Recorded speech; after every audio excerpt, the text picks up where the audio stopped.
పెమ్మసాని జేబులో ఉంది home department ఇక్కడ గుంటూరులో. అందుకే చెప్తున్నా పెమ్మసాని, నేను ఏ పోస్ట్ పెట్టాను అంటున్నారుగా,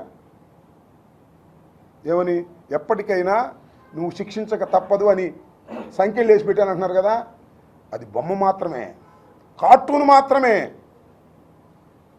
వచ్చేది జగనన్న ప్రభుత్వం.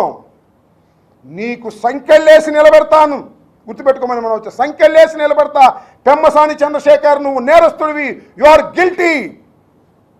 గుండె బరువుతో చెప్తున్నా, నా ఇంటి మీద దాడి గుర్తొచ్చి చెప్తున్నా, నా కారులు పగలగొట్టిన సంఘటన చూసి చెప్తున్నా, నా కుటుంబ సభ్యుల్ని వేధించిన సంఘటన గుర్తొచ్చి చెప్తున్నా, యు ఆర్ గిల్టీ.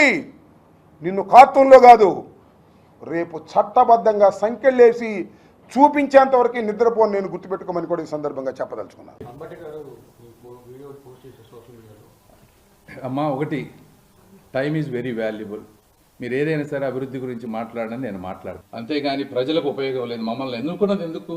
ప్రజలకు ఉపయోగపడే, ప్రతి నిమిషం ప్రజలకు ఉపయోగపడే పనులు చేయాలి, అంతేగాని వ్యక్తిగత విమర్శలకి నా టైం నేను వేస్ట్ చేసుకోదలుచుకోలేదు. Thank you.